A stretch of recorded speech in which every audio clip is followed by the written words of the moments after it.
Diálogos con la ciencia.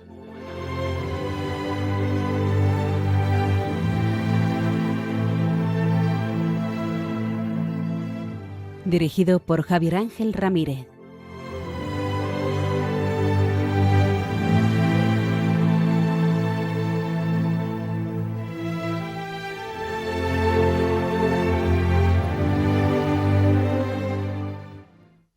Buenas noches, estamos en Diálogos con la Ciencia, el programa para ti, que sabes que la verdad existe y la buscas.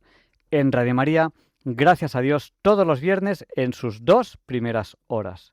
Transmitimos para todo aquel que quiera escucharnos en España a través de la frecuencia modulada y la televisión digital terrestre, donde pueden escucharnos en calidad digital.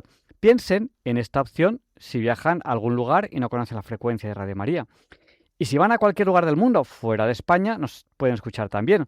¿Cómo? A través de internet en www.radiomaria.es o a través del canal de YouTube Radio María España o a través de aplicaciones para dispositivos móviles, como por ejemplo es la aplicación Radio María España, que además consume muy poquitos datos.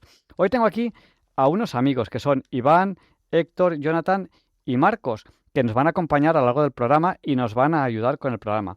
Por ejemplo, Marcos, te ha tocado por estar aquí cerca. ¿De qué vamos a hablar hoy en el programa? Hoy entrevistamos a Jesús García de las series Apasionado de los Monasterios, con el cual vamos a hablar de los monasterios, su arquitectura y su funcionamiento. Pensar y sentir se despide hoy hasta después del verano, y lo hace con un texto de Gemma Sáenz Rodríguez titulado Dios y el fútbol. A propósito de las actitudes se muestran muchos futbolistas, no solo por haber ganado el Mundial. Después, Luis Antequera presenta la sección de Historia y Diálogos con la Ciencia, porque hoy no es un día cualquiera.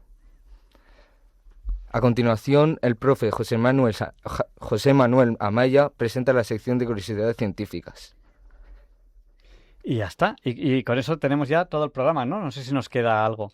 Pues nada, y tenemos aquí que hoy se encarga del WhatsApp a Iván. Entonces, bueno, Iván, pregunta de examen. El WhatsApp es el del 8. Iván, 8 por 8... 64. 64.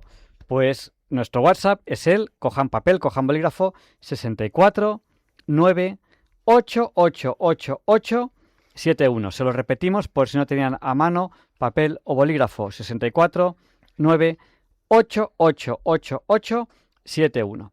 Bueno, cuéntanos, Iván, ¿quién nos está ya saludando a través del WhatsApp? Rosario de Sevilla, Vicente de Mataró, Cande de Málaga, Juan Antonio de los Barros, De Vilafranca de los Barros. Vilafranca de los Barros, Cristina de Santa Cruz de Tenerife, Carmen de Cáceres, Gustavo de Oviedo, Tomás de Plasencia,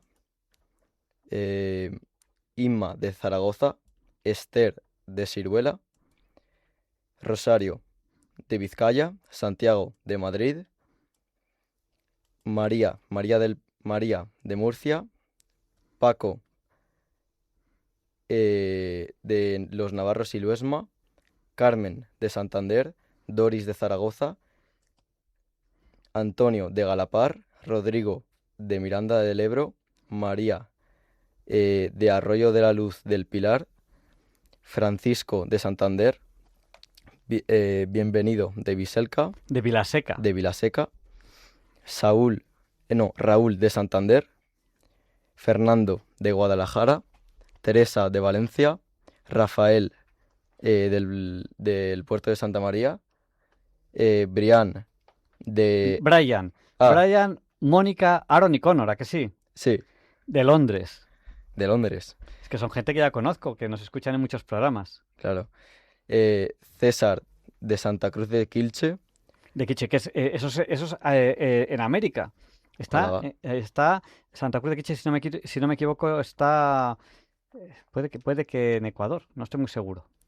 María Jesús de las Pedroñeras Marieta, Juan José Margil, de Guadalajara, María José, de Granada, Genaro y Pilar, de Salamanca, Carlos de los José Carlos de los Árboles, Carmen de Villanueva de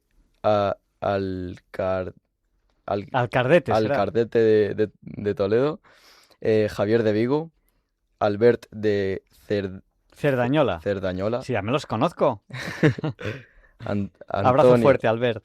Antonio de Sevilla, Miguel de la Frontera, De Jerez de la Frontera. de Jerez de la Frontera, Pepe y María Ángeles de Montequinto de Sevilla, Luis de Zamora, José Ramón de Logroño, Mari Carmen de Alcalá de Henares, Chema de Málaga, Placia de Grazalema, Manuel de Córdoba, Esther de La Palma, Raquel Hernando de Vitoria, María Jesús de Caminreal de Madrid, Juan Luis de Madrid, Mercedes de Ceuta, Katy Marí de Socias De Sapobla. de Sapobla, Pepe de Sevilla, Pedro Domingo de Logroño, Pilar de Salamanca, Inés de Valladolid. Bueno, nos queda mucha gente, Claro. pero Iván, ¿sabes qué ha pasado? ¿Qué ha pasado? ¿Qué hora es ahora? Ahora La son hora Bond, las 007. las 007. Y empezamos la entrevista de la semana. Y tenemos aquí a Héctor. Héctor, ¿dónde estás? Acércate al micrófono. Que nos tiene que decir de qué vamos a hablar ahora. ¿Tienes ahí la chuleta o no tienes ahí la chuleta? Te pongo ya la chuleta. ¿De qué va? La entrevista. ¿A quién entrevistamos hoy? Hoy, bueno, necesito yo la chuleta porque Claro, no me acuerdo. necesitas la chuleta. A ver, tienes Pero aquí, bueno. mira, aquí tienes la chuleta. Sé que vamos a hablar de monasterios. ¿Con quién? Hoy entrevistamos a Jesús García de las Heras, apasionado de los monasterios, con el cual vamos a hablar de los monasterios, su arquitectura y su funcionamiento. Pues lo siento por los que nos ha faltado saludar. Intentaremos saludarles después, a ver si no nos perdemos por dónde íbamos. Allá vamos con la entrevista de la semana.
Como ustedes saben bien, esta es la sintonía con la que presentamos la entrevista de la semana.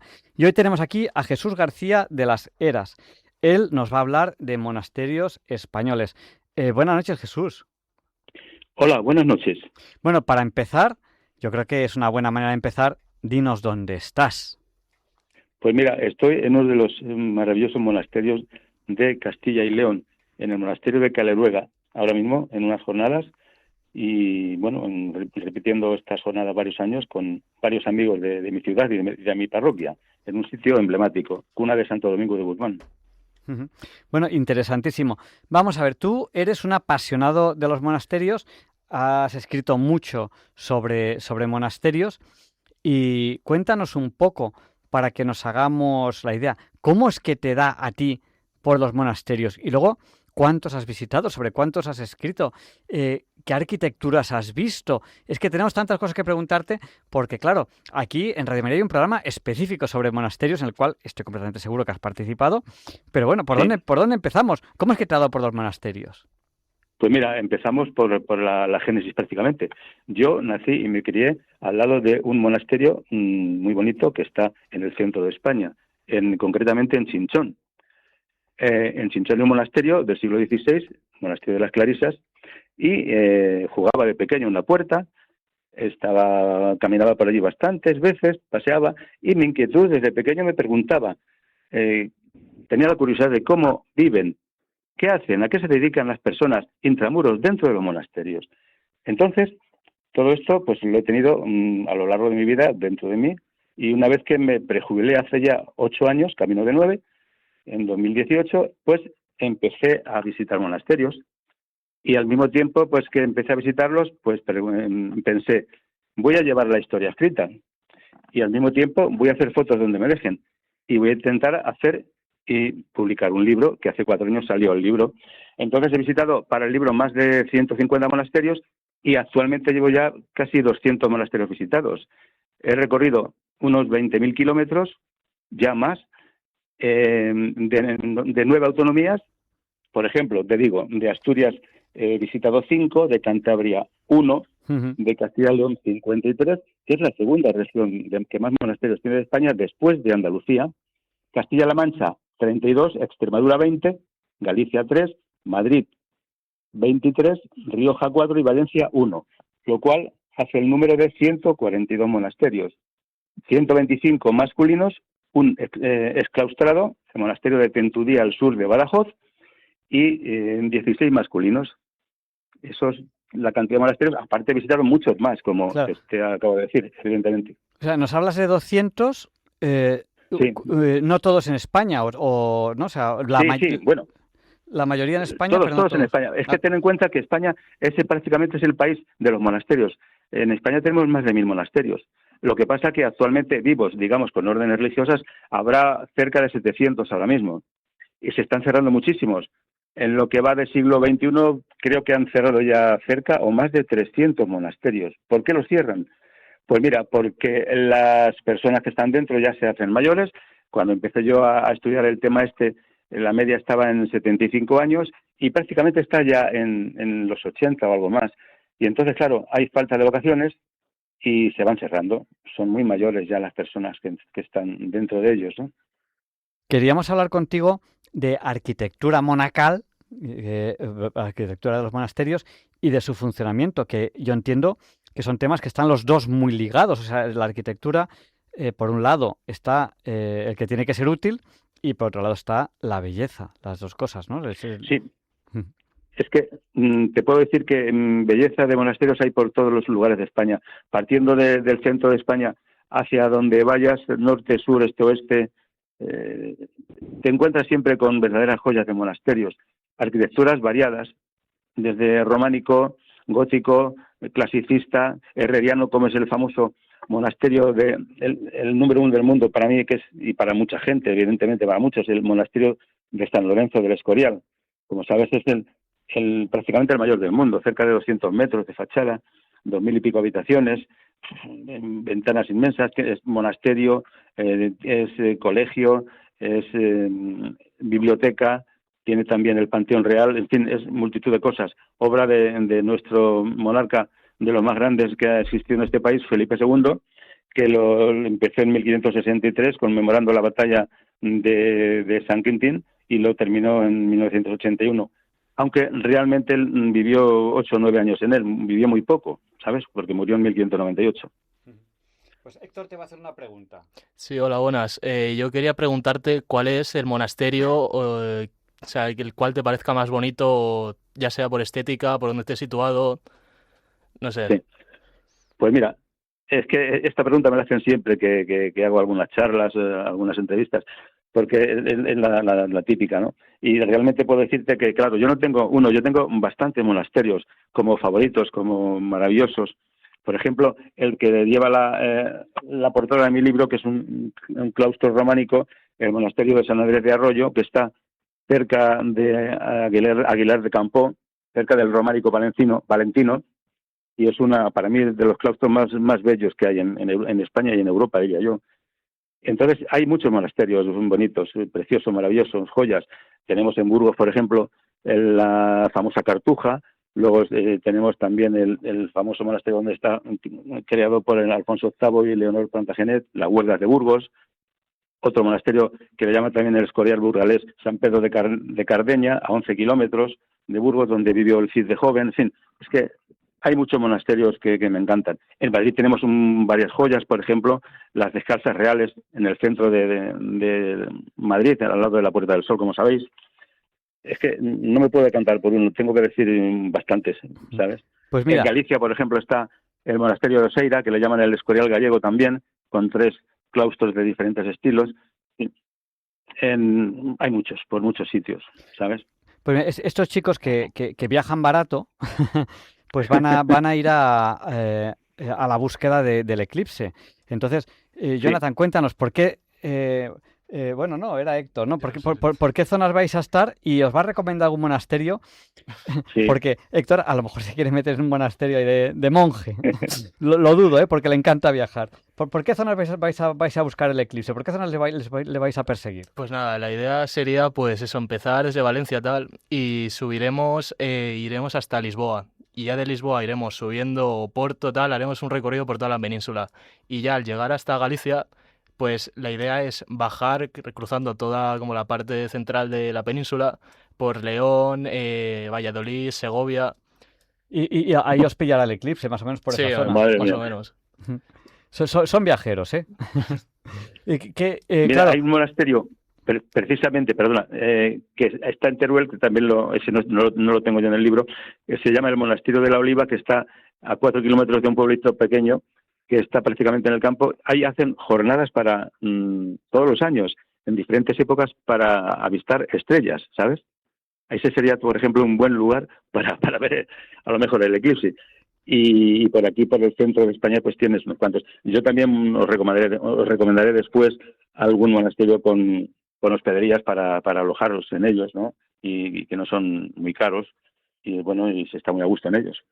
sí, y además hay que decir que los monasterios, cuando uno se aloja, no es caro y mal no se come, ¿no? Seguro que no hay ningún monasterio en el que se coma mal. ¿Qué va, qué va? Te puedo decir que estos días que estamos aquí, estamos comiendo de maravilla, no es nada caro, y bueno, y a lo mejor se coge incluso algún kilo de más. Se come bien realmente, ¿eh? Y no es caro. Hay verdaderas hospederías que bueno, que son asequibles para todo el mundo prácticamente, diría yo. Mañana, por ejemplo, vamos a ir a oír misa a los monjes de Silos, también, que tengo ahí un amigo. También hay hospedería en Silos, otro lugar paradisíaco y maravilloso. En fin, hay verdaderas preciosidades y bueno, alojamientos, y se está muy a gusto y muy tranquilo, y ya te digo, falta quizá publicitarlo un poco más, porque en verano, bueno, de todas formas en verano, en muchos sitios, ya lo he oído yo hace varios años, que se llenan las hospederías y con antelación a veces, ¿sabes? Nosotros siempre, más o menos en estas fechas, solemos hablar de iglesias, e incluso alguna chiquitita que está en un pueblo y tal, y que recomendamos visitarla. Claro, lo que ocurre en monasterios, cada uno pues estará en una zona distinta. Tú nos has hablado de 200, claro, es muy difícil, ¿no? Porque claro, dice el que está en Castellón va a visitar tal, el que está en Lérida va a visitar cuál, el que está en Galicia pues tiene estos 5, los que sea. O sea, habrá muchos, entonces es muy difícil dar una recomendación así general, aunque estás mencionando alguno, y el que se lo haya perdido, mañana tiene el podcast, coge papel, bolígrafo y se los va apuntando. Y ya hoy en día con Google Maps y esas cosas los localiza rápido. Y bueno, pues habrá que llamar, habrá que reservar, no va a ser que no haya sitio. Antes de entrar en el tema así un poquito, cuéntanos, ¿cómo es en general la arquitectura monacal que tenga que ver con su funcionamiento? ¿Os levantáis prontito para rezar? ¿Os levantáis tarde? La vida monástica, ya sabéis que lo madrugan bastante. Hay monasterios, por ejemplo, en el monasterio de las Dueñas, de los monjes de la Trapa, el monasterio de las Dueñas se levantan a las 4:30 para rezar. Hay otros monasterios, la mayoría de ellos madrugan y se levantan sobre las 6:30 para los primeros rezos. Bueno, yo hoy me he levantado a las 6:17, o sea que tampoco está mal del todo. Sí. Pues en todos los monasterios se madruga, de luego. Y una cosa, que cuando se está alojado en estos monasterios, si quieres puedes participar también en los rezos con los religiosos o religiosas. Puedes participar en ellos. Y bueno, en cuanto a arquitectura, es que hay muy variada, porque los hay de muchos estilos, románicos, góticos, clasicistas, en fin, hay variedad de estilos de ellos. Y hay, bueno, los primeros monasterios en España se empezaron prácticamente a hacer en el siglo III o IV, en la época de los visigótica también. Luego hay algunos monasterios también de estilo que todavía tenemos vestigios mozárabes en algunos de ellos. Por ejemplo, otra de las joyas que es las clarisas de Tordesillas, en Ávila, pues hay vestigios también árabes ahí, ¿no? Es decir, que tenemos cantidad y variedad de estilos. Y bueno, útiles, pues ya te digo, o sea, vivos habrá prácticamente, como te he dicho antes, cerca de 700, y bueno, tienen los habitantes de ellos, religiosos, religiosas, tienen su trabajo, porque además cuando a veces puedes ver más cosas, porque hay algunos de clausura estricta que no puedes entrar nada más que a lo mejor a la iglesia y a las salitas donde te reciben las religiosas o religiosos, y lo ves todo como los chorros del oro, limpísimo. Tienen un trabajo bastante grande las personas que están dentro, que los habitan. Bueno, pues yo creo que ahora cuando demos paso a las llamadas, que va a ser dentro de un ratito, a lo mejor hay algún oyente que te dice, voy a estar en tal zona, ¿qué me recomiendas visitar? Porque, a ver, estamos hablando de visitar y quedarse a comer y dormir, pero en general hay monasterios que se pueden visitar así un poquito de paso, es decir, oye, pues voy y yo iba en tal ruta, me paro aquí, visito un poco el monasterio y luego continúo. Sí.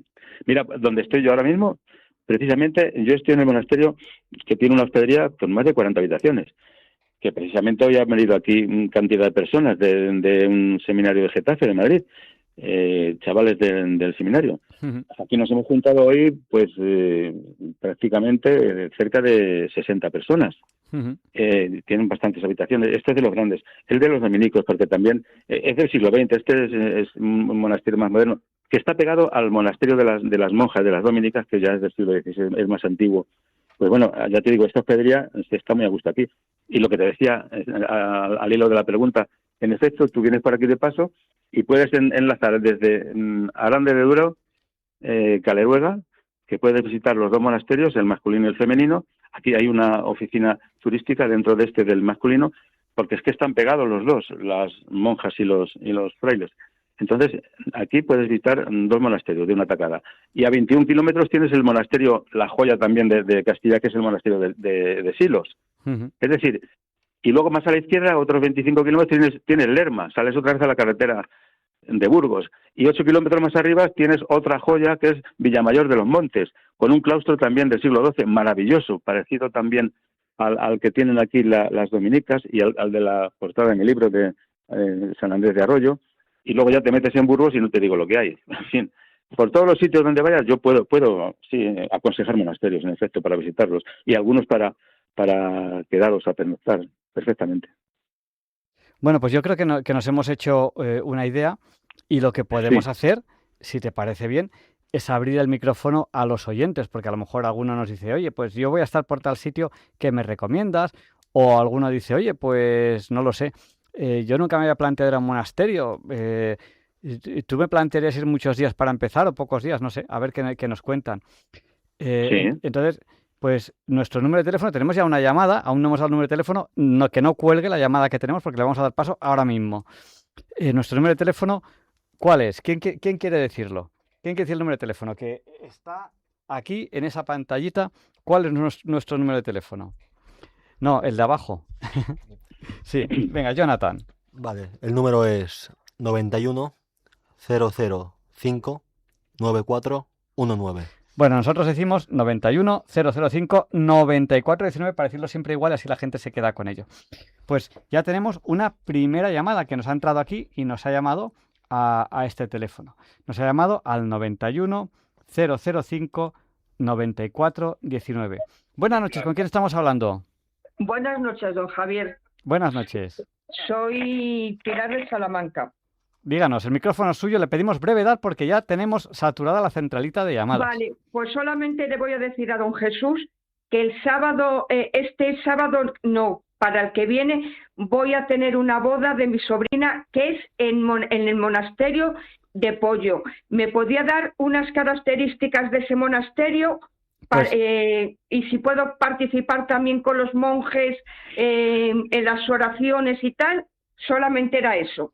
Vale, pues lo apuntamos. Bueno, ¿le respondes ya o lo apuntamos y respondemos luego? Lo Sí, colocas. es que realmente sí, le puedo responder porque este monasterio precisamente no le tengo en mi libro, no lo he visitado yo, pero he pasado por él varias veces, pero no lo he estudiado a fondo. Ahora, es un monasterio que también le puedo decir al señor que merece la pena ser visitado, porque en Galicia he puesto 3 en el libro, pero ese justamente no lo tengo, pero es uno de los monasterios bonitos también de Galicia, le puedo decir, para visitar. Muchísimas gracias, don Jesús. Gracias. De nada, señora. Pues De nada. nada. La gente llama y como no le cojo el teléfono porque estoy aquí en directo, o sea, como no le hablo, cuelga. No, ya en cuanto hemos descolgado, ya no cuelgue, porque si no, tenemos la centralita saturada y si no, los vamos perdiendo. Vamos a dar paso a Carlos. Adelante, Carlos, el micrófono es suyo. Hola, buenas noches. Soy Carlos de Arboleas, un pueblo de Almería, aunque ahora me encuentro aquí en Chipiona. Era simplemente para constatar si le consta el monasterio de Santa María de Villacelli, allí en Cóbreces, en Santander, que tuve la oportunidad de visitar en un par de ocasiones. Estuve compartiendo con los monjes unos 10 días allí, que por cierto elaboraban y fabricaban un queso extraordinario. Esto aquí. Lo voy subiendo. ¿Qué le decimos a este oyente?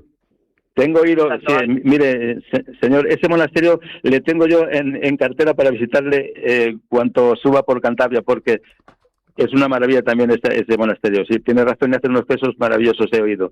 Y el de Cantabria que tengo yo que puedo recomendar es el de Santo Toribio de Liébana, donde está el Lignum Crucis, que es el trozo más grande de la cruz de Cristo, en una capillita dentro de la iglesia. ¿Entiende? Sí, ahí estuve yo hace 2 años, sí, en Cóbreces estuve... Lo conoce, ¿verdad? Es muy bonito, lo conoce.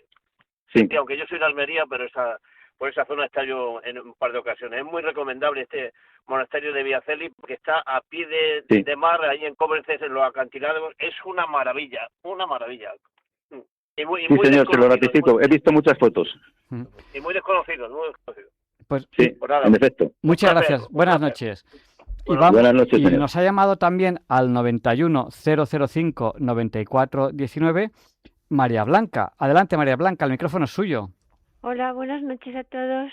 Mire, buenas yo vivo noches. en San Sebastián y estoy interesada en saber un monasterio cerquita de aquí, que no sea Loyola, porque Loyola he estado tantísimas veces que me gustaría conocer otro, pero que esté próximo, claro. Pues le respondemos en antena.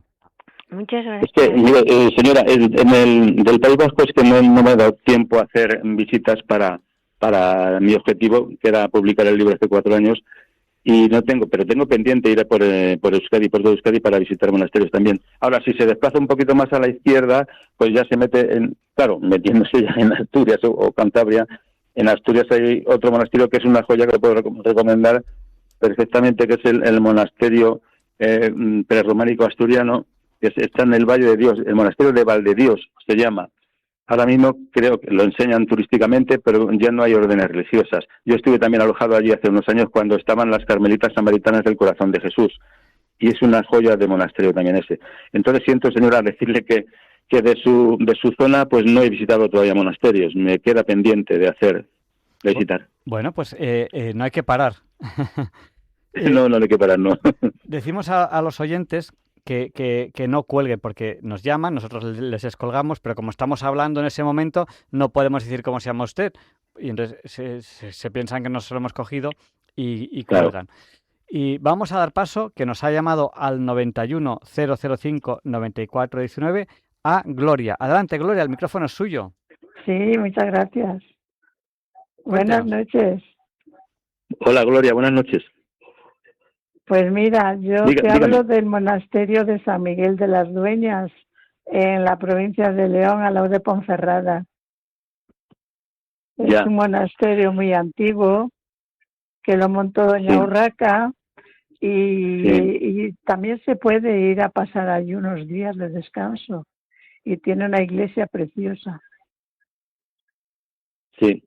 Ese monasterio, mire, de León tengo yo un monasterio en mi libro, que es el monasterio también del siglo XII cisterciense de Gradefes. No sé si le suena a usted. No, ese no me suena. ¿Le suena Yo Gradefes? conozco el de San Miguel de las Dueñas porque ahí vivíamos nosotros. Sí. Y cerca de San Miguel de Dueñas también tiene usted un monasterio que es también cister famoso, que es el de Sagún. No sé si lo conoce. Sí. No lo conozco, Sagún, pero muy bonito, está ¿verdad? por ahí. Sí. Pues Sagún muy merece bien, la pena pues, también una visita. Y el de Gradefes que le he dicho yo también, exactamente. Sí. Y luego hay otro a la izquierda de León, a unos 25 kilómetros, que es el Santa María de Carrizo. No sé si le suena. Me suena Que es también. muy No bonito lo he también. visitado, pero me suena, sí. Pues sí, a la izquierda de León está, de la capital, Santa María de Carrizo. Y luego hay más, por supuesto, en la capital hay unos cuantos más. Sí, en Astorga, Bueno. en Ponferrada, en más sitios. Ponferrada, De León. claro. San Miguel de León, las Dueñas Castilla y León está es muy rica aquí. el monasterio, como le he dicho antes. Sí. Es que San Miguel de las Dueñas, que es un pueblecito, se llama San Miguel de las Dueñas porque fueron el convento, el monasterio de San Miguel de las Dueñas era solo en ese pueblo y luego se hizo el pueblo. Ahí lo montó Doña Urraca, solo el monasterio. Está a 5 kilómetros de Ponferrada y a 4 de Bembibre. Sí, en efecto, mire, ha dicho una cosa que es así, porque en la Edad Media empezaron a surgir los monasterios, los hacían los nobles, los poderosos, cerca, normalmente, de arroyos o de ríos, y a raíz de hacer monasterios empezaron a surgir pequeños núcleos de población y ciudades. Porque yo digo siempre cuando hablo en alguna conferencia que he dado que los monasterios son fuente de nuestra historia y de nuestra cultura, no olvidemos. Es verdad, claro que sí. ¿A que sí? Cierto. En efecto. Sí. Mucha historia y mucha cultura hay dentro de ellos. Sí. Bueno, pues muchísimas gracias y encantada. Vamos a dar paso Gracias, señora. a Francisco, a Sándor y a Alejandra. Adelante, Francisco, el micrófono es suyo. Buenas noches. Díganos. Buenas noches. Yo estuve ahí hace 20 años, donde está usted ahora, en Calaruega. Sí.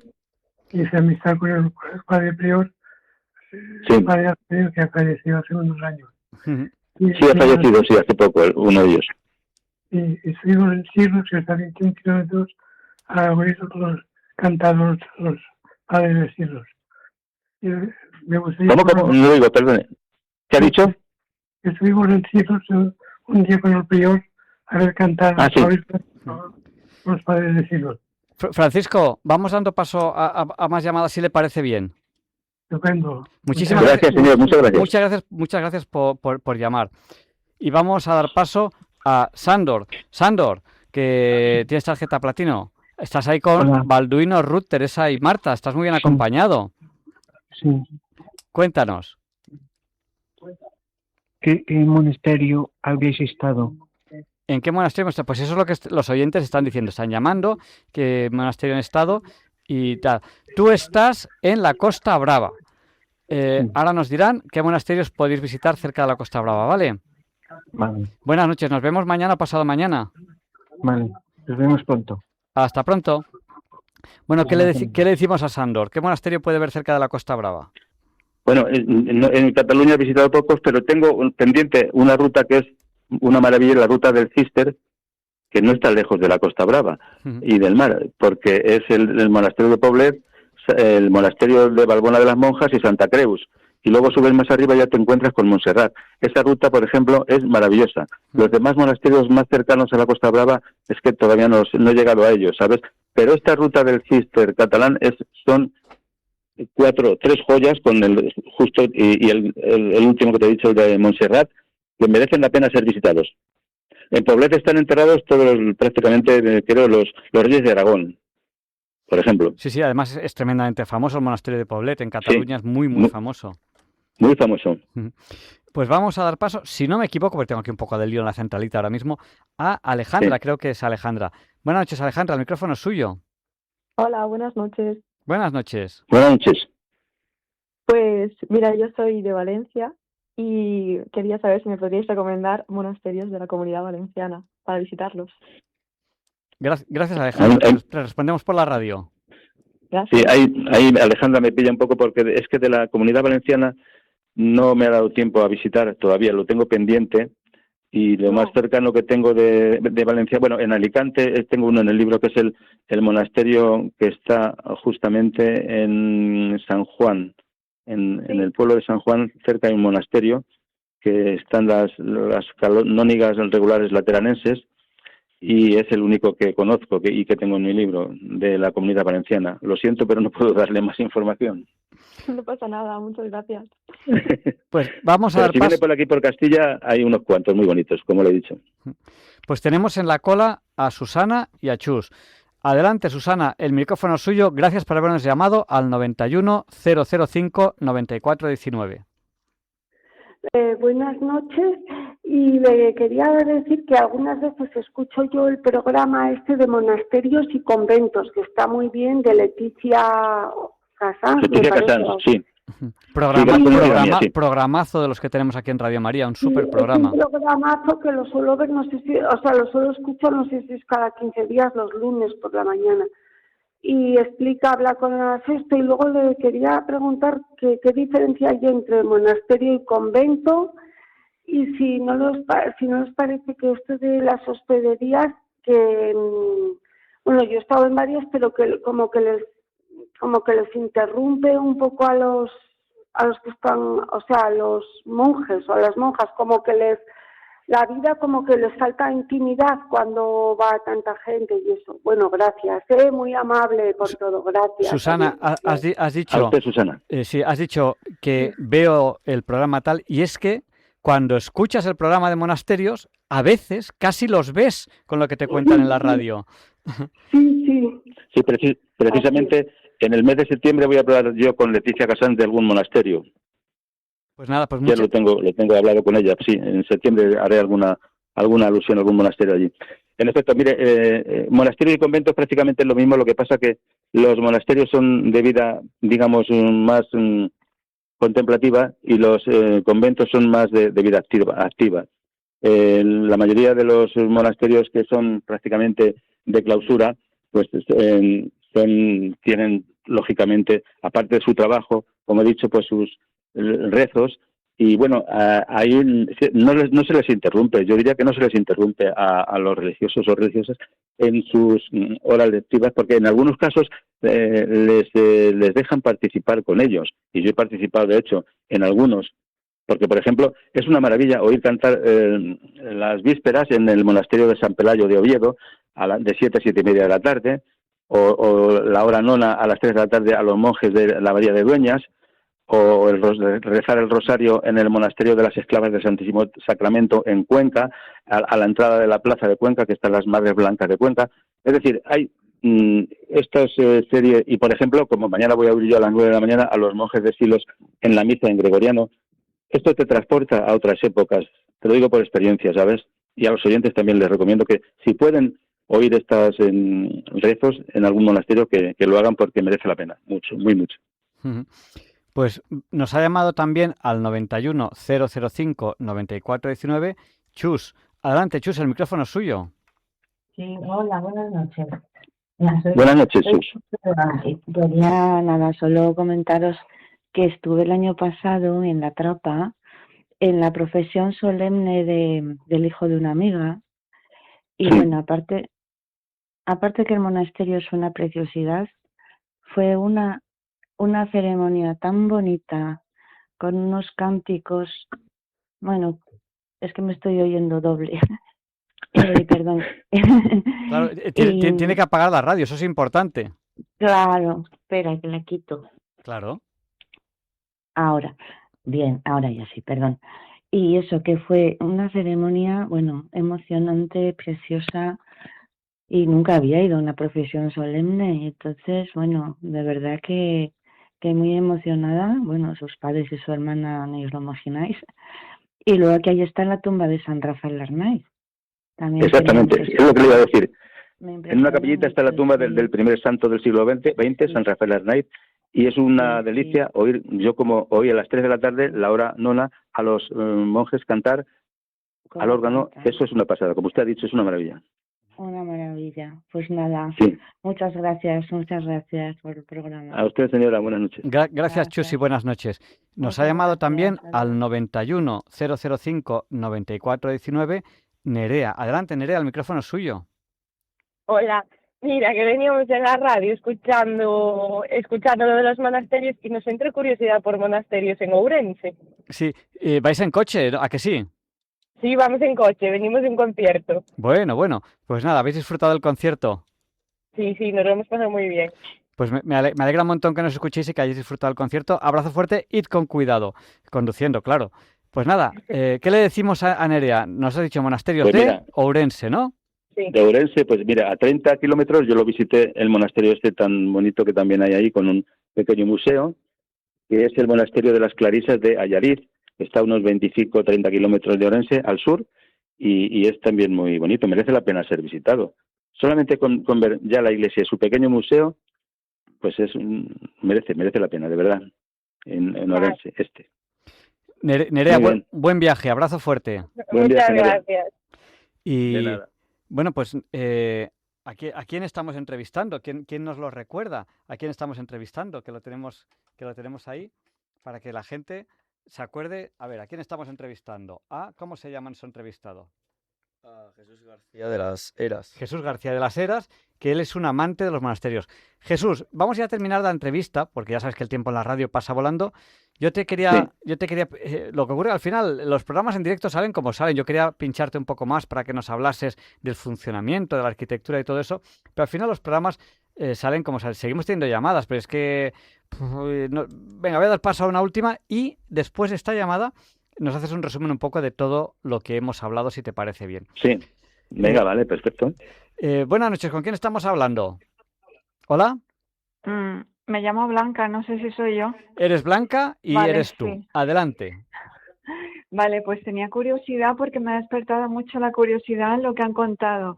Entonces me apetece viajar, y me gustaría hacer como un recorrido también por monasterios, pero como para hospedarme por los caminos y tal.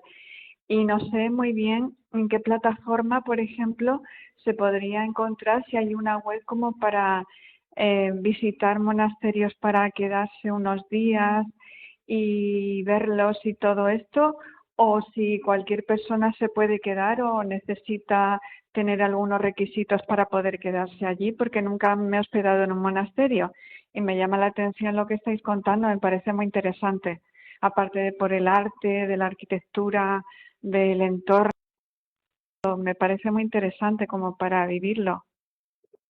Sí, yo te voy a decir ahora una serie de monasterios y en algunos te puedes hospedar en la hospedería y muy recomendables. Por ejemplo, en el que estoy yo, de Caleruega, de Dominicos, es uno de ellos. Otro, por ejemplo, el que he dicho antes, de Santo Domingo de Silos. Esto es ya prácticamente una ruta, desde Aranda de Duero, meterse a Caleruega, Santo Domingo de Silos. Luego ir a Lerma, subir a Villamayor de los Montes, subir a Burgos y, por ejemplo, luego en el norte de Burgos también hay otra hospedería que también la conozco yo, el de las Clarisas de Medina de Pomar, donde hay un Cristo de los 17 famosos que hizo el gran imaginero español Gregorio Fernández, que es parecido al Cristo del Pardo en Madrid, y es una preciosidad de Cristo yacente, ¿sabes? Y bueno, ya te digo, y por ahí arriba también hay monasterios con hospederías. En Casa la Reina, en La Rioja, por ejemplo, en San Millán del Yuso, que es la cuna del castellano, también te puedes hospedar.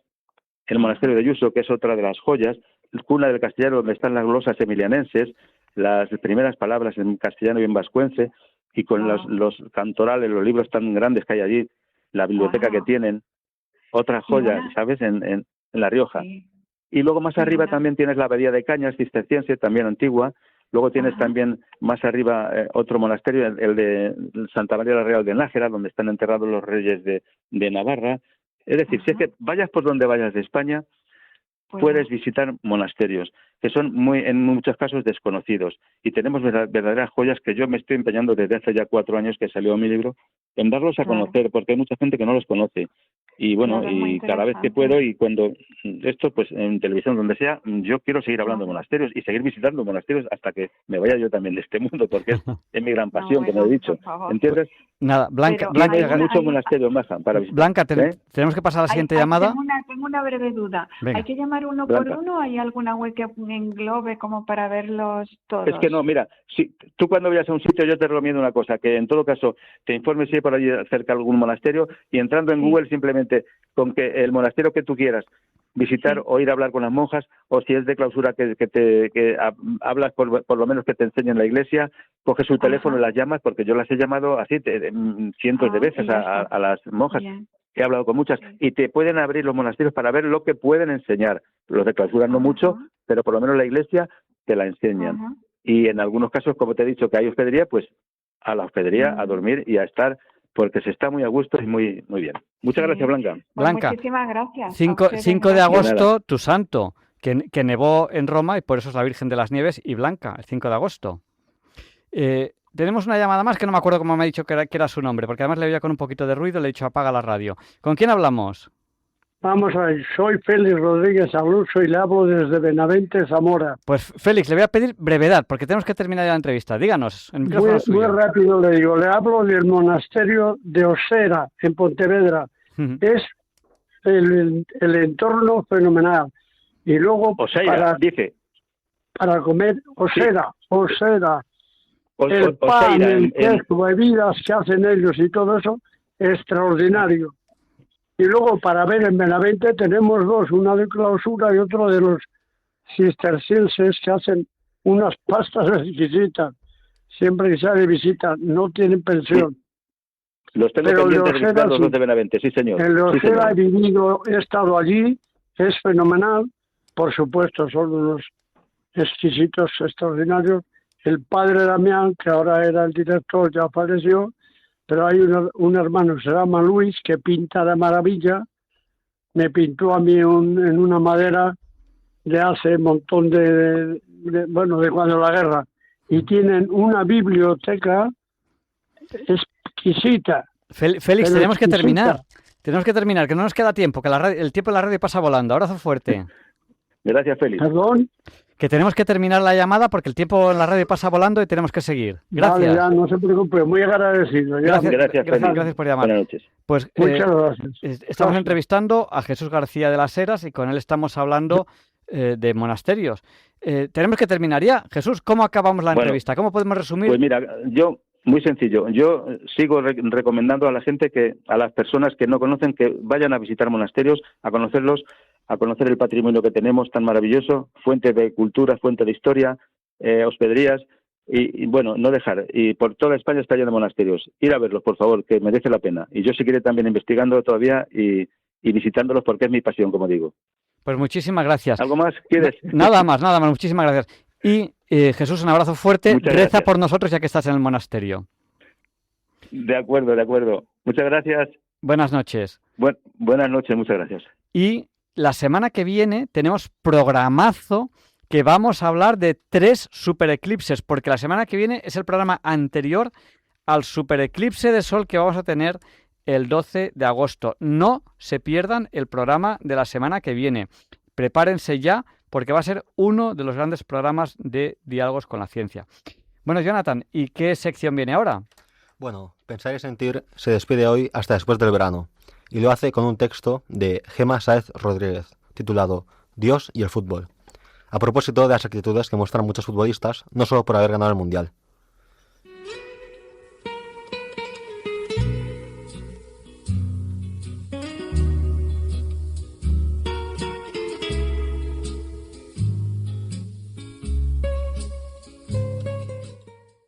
Buenas noches, queridos oyentes de Radio María. Me encanta estar de nuevo con ustedes en esta nueva ocasión de reunirnos semanalmente. Este programa es el último previo al descanso estival y Pensar y Sentir volverá a esta cita semanal con ustedes después del verano. Las posibilidades de ver partidos de fútbol, tanto en el estadio como en la televisión, son muy numerosas. Prácticamente todos los días hay partidos. Incluso en estos días veraniegos, previos al inicio de las grandes competiciones. Y vemos que en casi todos ellos, algunos futbolistas manifiestan actitudes religiosas.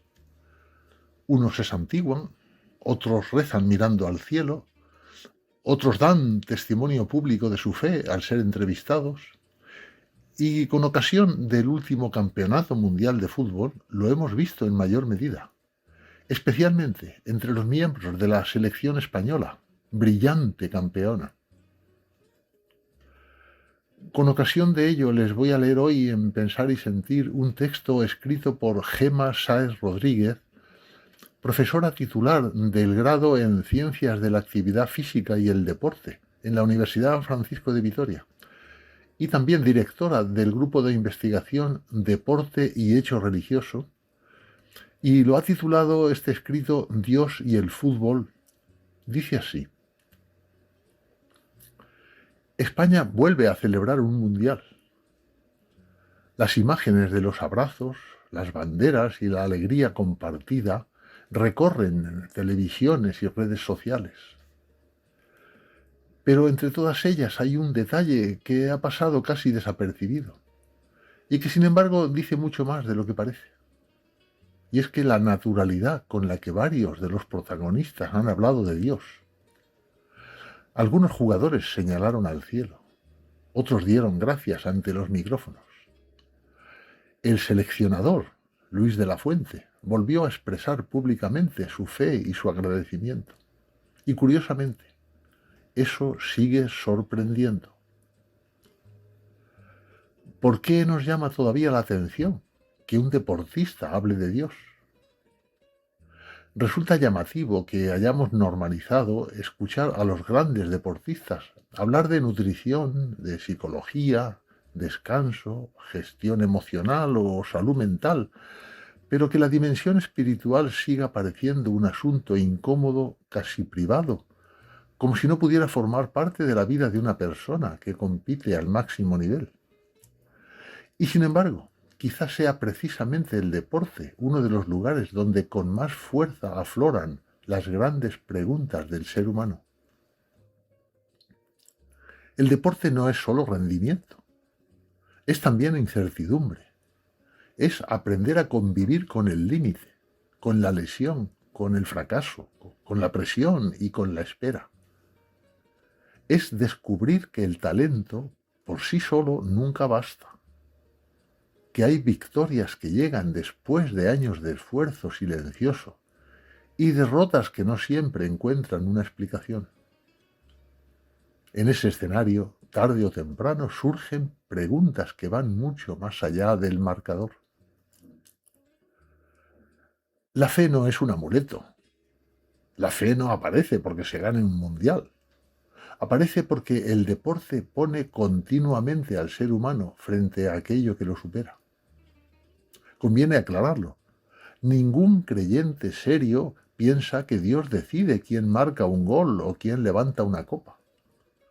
Reducir la fe a una especie de amuleto sería una caricatura. La cuestión es mucho más profunda.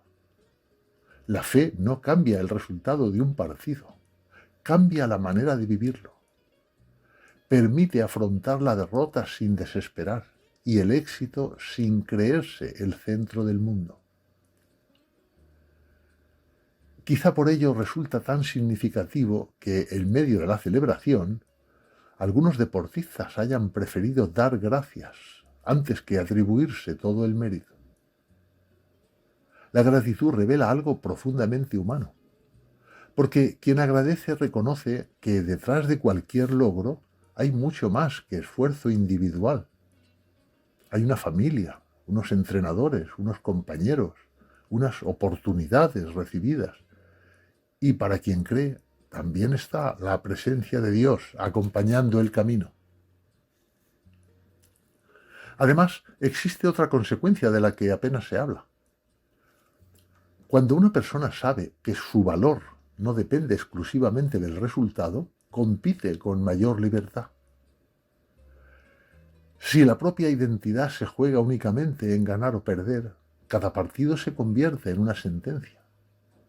En cambio, cuando uno descubre que vale mucho más que una medalla o un título, el éxito deja de ser una necesidad para convertirse en una posibilidad. Entonces es posible darlo todo, sin quedar reducido al marcador. Quizá esa sea una de las aportaciones más interesantes que la fe puede ofrecer al deporte contemporáneo. Recordar que el rendimiento no agota el valor de la persona, que antes que campeones somos personas y que ninguna victoria puede aumentar la dignidad de quien ya la posee. En los últimos años hablamos con frecuencia del deporte como escuela de valores, y es verdad. Pero quizá deberíamos atrevernos a decir algo más. El deporte también puede ser una escuela de sentido, un espacio donde aprendemos a convivir con nuestros límites, a descubrir que necesitamos de los demás y a preguntarnos qué permanece cuando se apagan los focos y termina la competición. Tal vez por eso las imágenes de estos días han conectado con tantas personas. No porque todos compartan la misma fe, sino porque todos intuimos que hay alegrías demasiado grandes para quedarse encerradas en uno mismo. La alegría auténtica necesita compartirse y el agradecimiento necesita un destinatario. Termina así este texto escrito por Gemma Sáez Rodríguez. Incluso después de conquistar un mundial, algunos levantaron la mirada al cielo, porque hay alegrías que no caben en una copa. Como escribió San Agustín, nos hiciste, Señor, para ti, y nuestro corazón está inquieto hasta que descanse en ti. Quizá por eso, incluso cuando alcanza la cima, el corazón humano sigue buscando un horizonte más alto.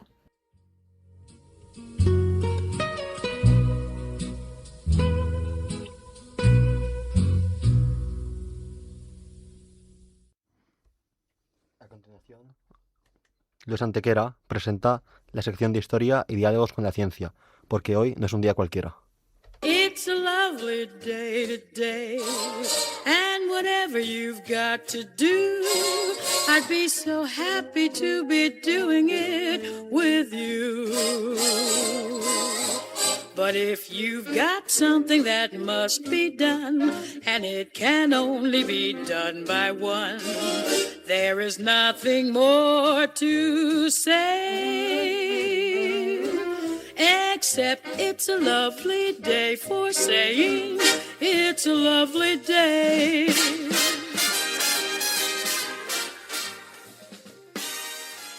No, Javier Ángel, no dilectos compañeros de Diálogos con la Ciencia, no, queridísimos oyentes de Radio María.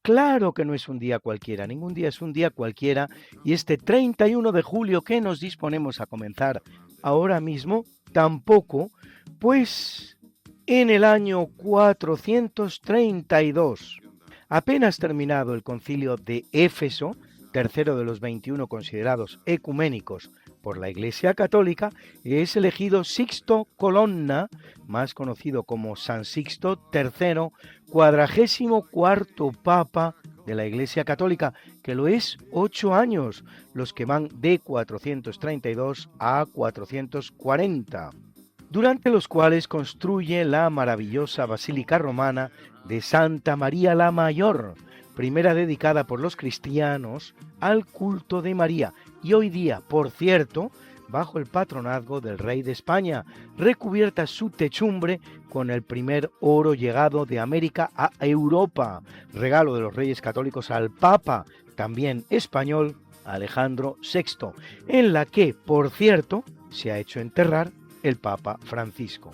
La historia de la advocación es curiosa, pues si se llama de Santa María, no es sino como respuesta al cuestionamiento que el rampante nestorianismo diofisita hacía del título mariano de Theotokos, madre de Dios en griego, de Teo igual a Dios y Tokos igual a madre.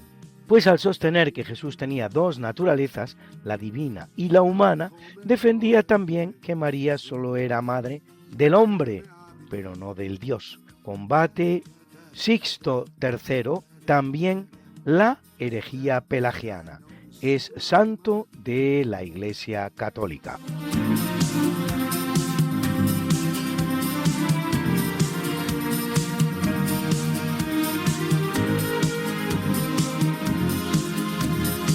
En el capítulo siempre fecundo de la conquista, colonización y evangelización de América por los españoles, que va a permitir a los indígenas americanos el tránsito del Neolítico al Renacimiento en apenas 2 generaciones, un tránsito que a los europeos había costado 7.000 enteros años, en 1498, en el que es su tercer viaje a América, con 6 navíos y 226 hombres, durante el cual descubre la parte continental del Nuevo Mundo y llegan al continente las primeras mujeres, hasta 30, Cristóbal Colón llega a la isla que bautiza Trinidad, frente a las costas de la actual Venezuela, isla que será española hasta 1802, en que pasa al Reino Unido, el cual, como siempre hizo en sus pocas conquistas americanas frente a España,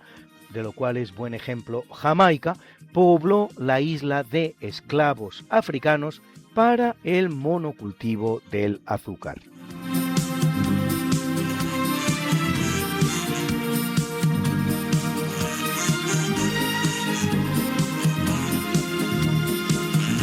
Y ahora una de cambio climático antes del cambio climático, porque en 1861, Cherrapunji, en la India, registra el récord mundial de lluvia en un mes, el de julio, 9.300 milímetros, y también el de lluvia en un año, 26.461. Y en 1900, la ciudad bosnia de Mostar registra la temperatura más alta de su historia, 46 grados, y todo ello 80 años antes del cambio climático.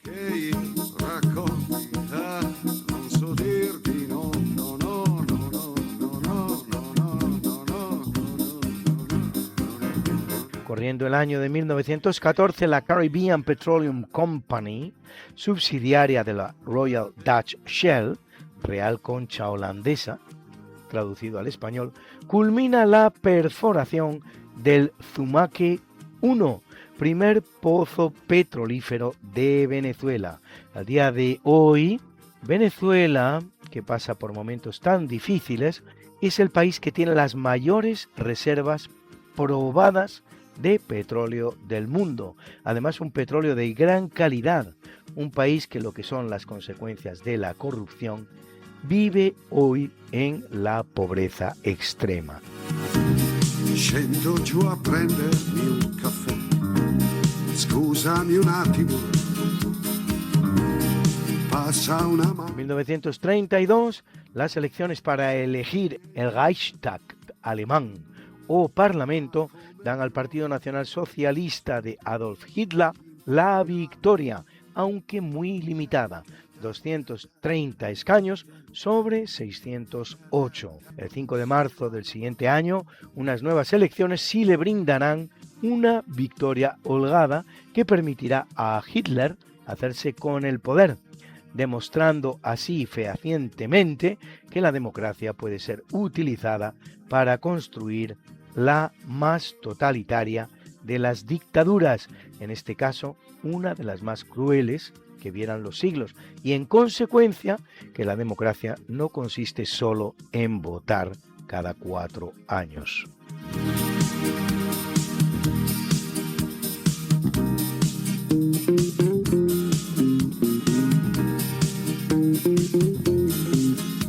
Y en 1941, en la misma fecha, Reinhard Heydrich, segundo de las SS, finaliza la redacción del documento T/179, número 461, detallando la que se da en llamar la solución final al problema judío. Aquí no se dará a los judíos la posibilidad de marchar o la de convertirse, y las víctimas no serán 2 o 3.000, como ocurriera en la famosa expulsión española de 1492, que parece que hubiera sido la única de Europa cuando en realidad hubo bastante más de 20, sino varios millones, hasta 6 según las estimaciones más pesimistas.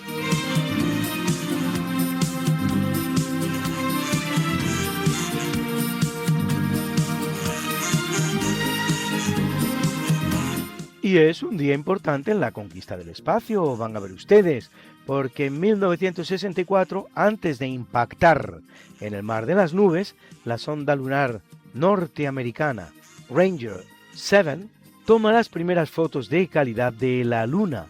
Las imágenes que envía demuestran que la superficie lunar es más sólida de lo que se creía y acaban con las objeciones existentes a un aterrizaje, o mejor dicho, alunizaje, tripulado por seres humanos.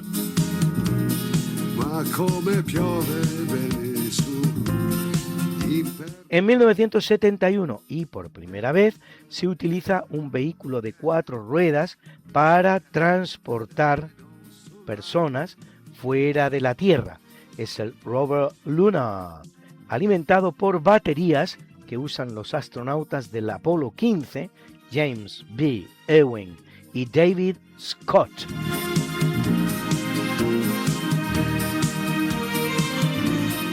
Y en 2008, la NASA anuncia el descubrimiento de agua en el planeta Marte.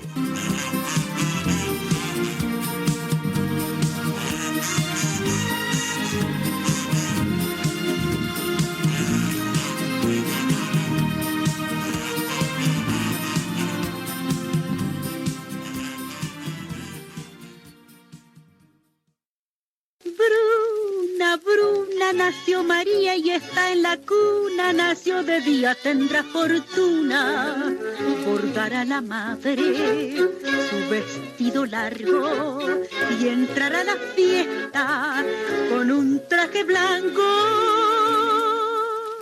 y será la reina cuando María cumpla 15 años. Te llamaremos Negra María, Negra María que abriste los ojos en carnaval. En el capítulo del natalicio nace en 1557 José de Calasanz, sacerdote español que en 1597, cuando tiene 40 años de edad, abre una escuela gratuita para niños pobres en Roma, que 20 años más tarde ya atendía a unos 1.500 infantes, y funda las llamadas escuelas pías de acuerdo con unas instrucciones que escribe en 1622 para organizar la vida de la orden de los clérigos regulares pobres de la Madre de Dios de las escuelas pías, nacida en la iglesia de San Pantaleón en Roma, todo lo cual lo convierte en el fundador de la escuela pública gratuita moderna en Europa. El Papa Clemente XIII lo declara santo de la Iglesia Católica en 1767 y el Papa Pío XII santo patrono de las escuelas cristianas de todo el mundo, así como también de maestros y pedagogos. Una vez más, un español. Una breve parada musical. Inés O'Reilly, Here Comes the Sun. He aquí el sol.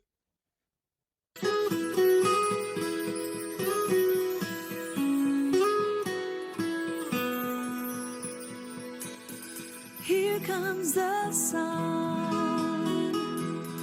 Here comes the sun, and I say it's all right.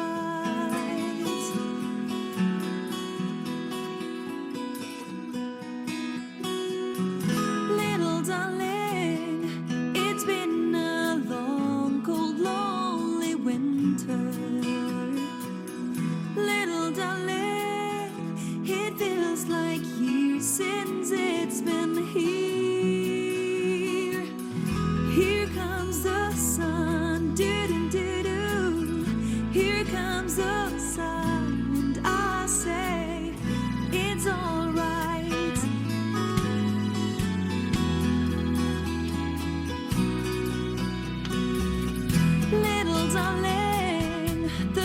just returning to the faces. Little darling, it seems like years since it's been here. Here comes the sun, do-do-do-do. Here comes the sun, and I say it's alright.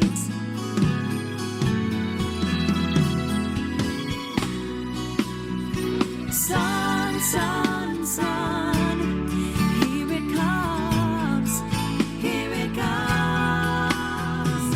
Sun, sun, sun, here it comes. Little darling, I feel that ice is slowly melting. Little darling, it seems like years since it's been clear. En el año 1704 viene al mundo Gabriel Kramer, matemático suizo que edita las obras de los hermanos Bernoulli, Johann y Jacques, y el Commercium Epistolarum de Leibniz, y escribe la Introduction à l'analyse des courbes algébriques, Introducción al análisis de las curvas algebraicas, donde desarrolla la teoría de las curvas algebraicas según los principios newtonianos.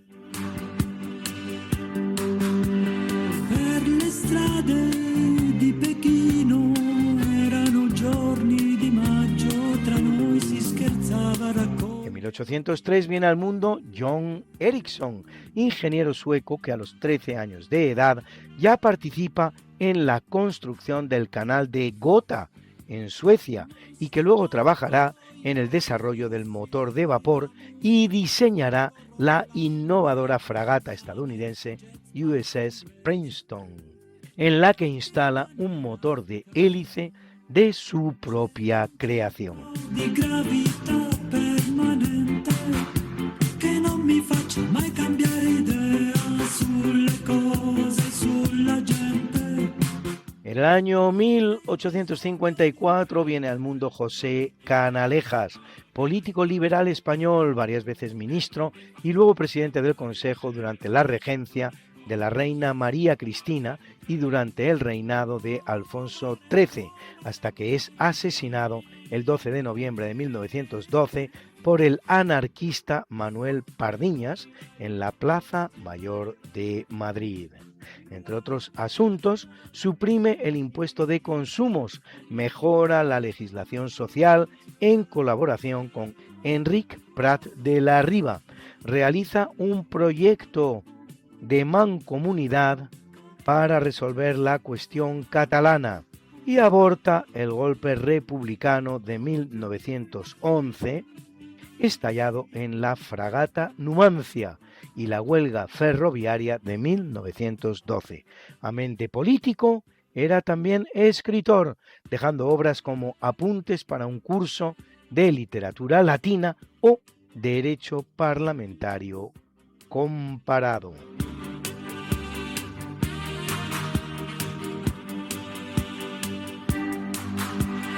Una vecchia bretone.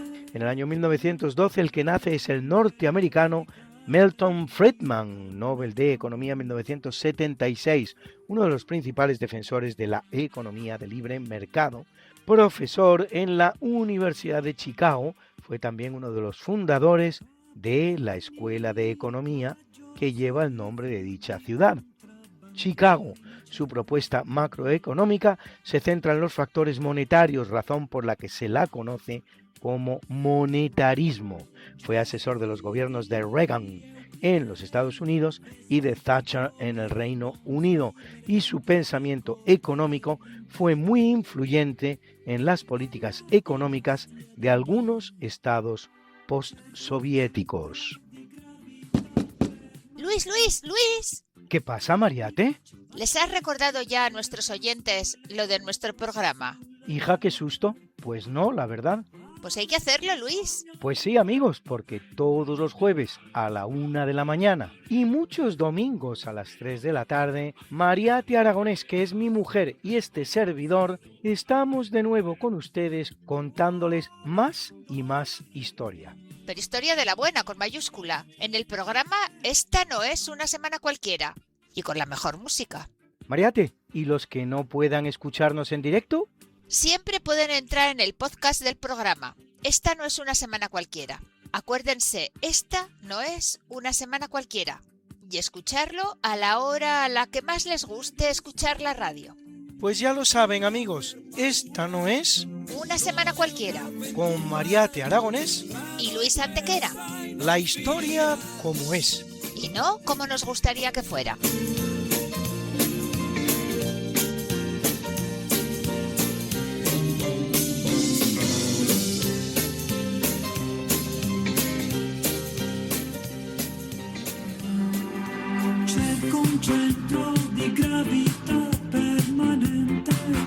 En 1914 ve la luz el genial Louis de Funès o Louis de Funès, actor francés de origen español con una vis cómica absolutamente personal que alguno de ustedes habrá podido degustar en sus participaciones en las muchas películas de la serie Fantomas, un emigrante de España a Francia nada convencional, pues pertenecía al mundo de la nobleza sevillana. Su auténtico apellido era Funès de Galarza y el abuelo había sido diputado en Cortes.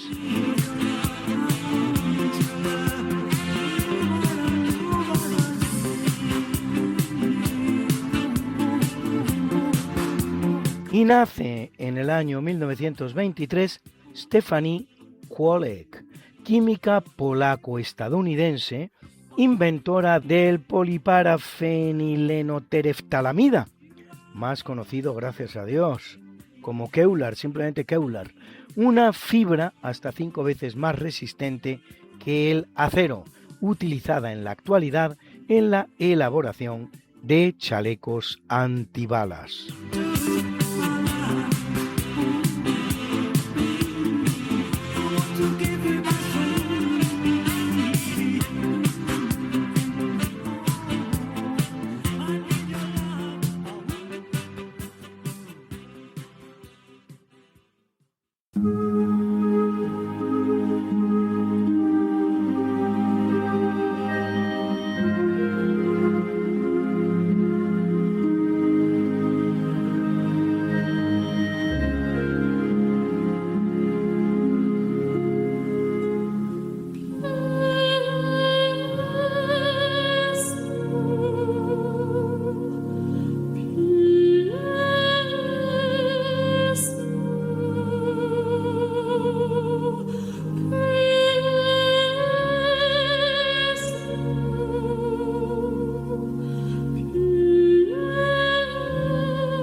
En el capítulo del obituario, muere en 1556 en Roma, en cuya maravillosa iglesia jesuítica del Jesús se halla enterrado, Íñigo López de Loyola, más conocido como San Ignacio de Loyola, fundador de la Compañía de Jesús y primer general de la Orden, canonizado en 1622 en aquella famosa canonización en la que son elevados a los altares los españoles Ignacio de Loyola, Francisco de Javier, Teresa de Jesús, Isidro Labrador y el italiano Felipe Neri, en los tiempos espléndidos del Imperio Español, y de la que se decía, de cuya canonización se decía, que habían sido canonizados 4 españoles y un santo. Por cierto, al iniciar su vida sacerdotal, adopta el nombre de Ignacio como homenaje a San Ignacio de Antioquía, no porque Ignacio sea el término castellano para el vasco Íñigo, pues para empezar, Íñigo no es vasco, es castellano, y su vascofonización sería Eneco, mientras que el vasco para Ignacio es Iñaki. Así pues, Ignacio en castellano, Iñaki en vascuence. Íñigo en castellano, Eneco en vascuence.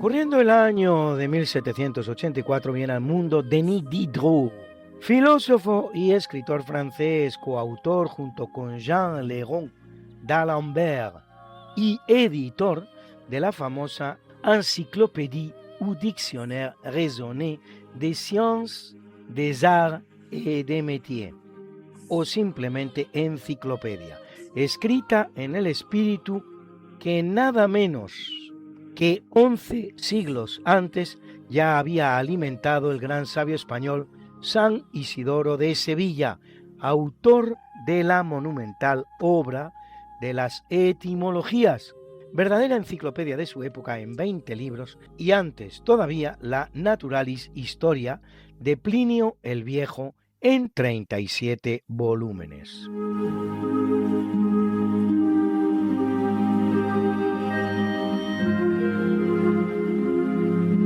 En 1944 muere el aviador y escritor francés Antoine de Saint-Exupéry, conde de Saint-Exupéry, por cierto, en un país que, aunque es una república, Francia, tiene títulos nobiliarios. Derribado su avión, un P-38 Lightning, en aguas de Marsella, en el curso de la Segunda Guerra Mundial, en una operación de mero reconocimiento de la que nunca regresó. Solo un año antes nos había narrado cómo era su encuentro con el más famoso de sus personajes, el Principito, en una obra muy corta y sencilla, pero llena de moralejas y enseñanzas. Este es su célebre comienzo. Cuando yo tenía 6 años, vi en un libro sobre la selva virgen que se titulaba Historias vividas, una magnífica lámina. Representaba una serpiente boa que se tragaba una fiera. Esta es la copia del dibujo. En el libro se afirmaba: la serpiente boa se traga a su presa entera sin masticarla. Luego ya no puede moverse y duerme durante los 6 meses que dura su digestión. Reflexioné mucho en ese momento sobre las aventuras de la jungla y a mi vez logré trazar con un lápiz de colores mi primer dibujo. Mi dibujo número 1 era de esta manera. Enseñé mi obra de arte a las personas mayores y les pregunté si mi dibujo les daba miedo. ¿Por qué habría de asustar un sombrero?, me respondieron. Mi dibujo no representaba un sombrero, representaba una serpiente boa que digiere un elefante. Dibujé entonces el interior de la serpiente boa, a fin de que las personas mayores pudieran comprender. Siempre estas personas tienen necesidad de explicaciones. Mi dibujo número 2 era así.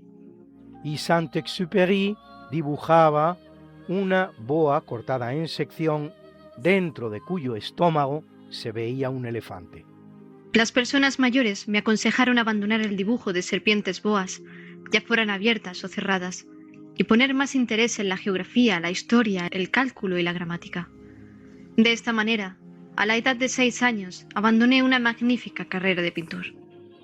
Había quedado desilusionado por el fracaso de mis dibujos número 1 y número 2. Las personas mayores nunca pueden comprender algo por sí solas, y es muy aburrido para los niños tener que darles una y otra vez explicaciones. Tuve pues que elegir otro oficio, y aprendí a pilotar aviones. He volado un poco por todo el mundo, y la geografía, en efecto, me ha servido de mucho. Al primer vistazo podía distinguir perfectamente la China de Arizona. Esto es muy útil, sobre todo si se pierde uno durante la noche. A lo largo de mi vida he tenido multitud de contactos con multitud de gente seria. Viví mucho con personas mayores y las he conocido muy de cerca, pero esto no ha mejorado demasiado mi opinión sobre ellas. Cuando me he encontrado con alguien que me parecía un poco lúcido, le he sometido a la experiencia de mi dibujo número 1, que he conservado siempre. Quería saber si verdaderamente era un ser comprensivo, e invariablemente me contestaban siempre: es un sombrero. Me abstenía de hablarles de la serpiente boa, de la selva virgen y de las estrellas. Poniéndome a su altura, les hablaba del bridge, del golf, de política y de corbatas. Y mi interlocutor se quedaba muy contento de conocer a un hombre tan razonable. Ha sido una producción del canal de YouTube Los libros nos hacen libres.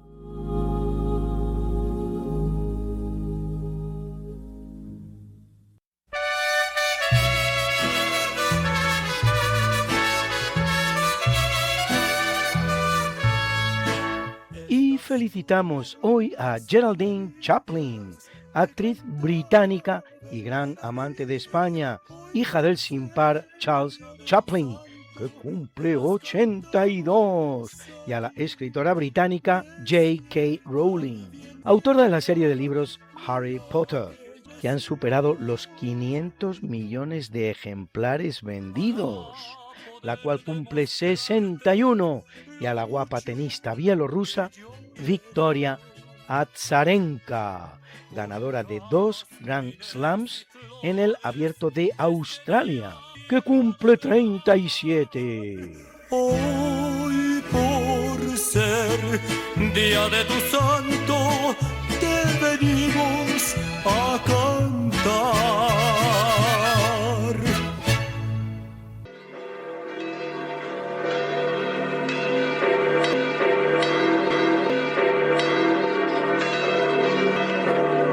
Y celebra la Iglesia Católica a Ignacio de Loyola, fundador de la Compañía de Jesús, a Demócrito II y Dionisio, mártires, a Calimero, Folamón, Firmo, Germán y Pedro, obispos, y a Banto, Beato, Juan, Benigno, Goselino, Natal y Eudócimo, confesores. Got something that must be done, and it can only be done by one. There is nothing more to say,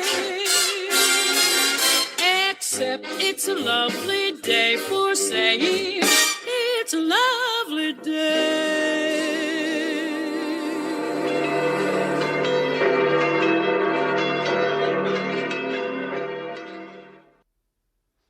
A continuación, el profesor José Manuel Amaya presenta la sección de curiosidades científicas. Buenas noches, señoras y señores oyentes. Soy José Manuel Amaya García de la Escosura y profesor emérito de universidad en la Universidad Politécnica de Madrid. Hoy es un tema, pues si les digo a ustedes, un poquito duro en el sentido de que hay cuestiones muy idealistas y hace falta poner mucha atención para la comprensión de estas cuestiones.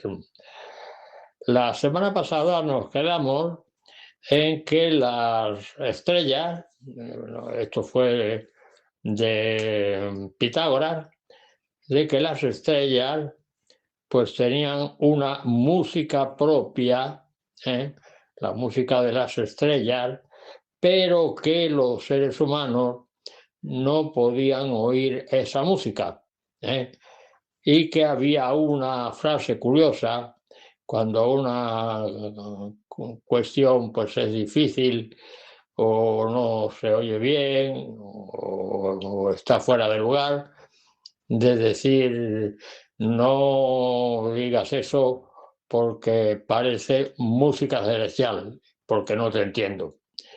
Creo que comenté algo así la semana pasada. Bueno, el caso es que hoy nos vamos a meter en un tema complicadillo. No va a ser un tema excesivamente difícil, pero va a ser un tema complicadillo. Yo voy a hablar lo más suavemente posible para que ustedes capten la idea.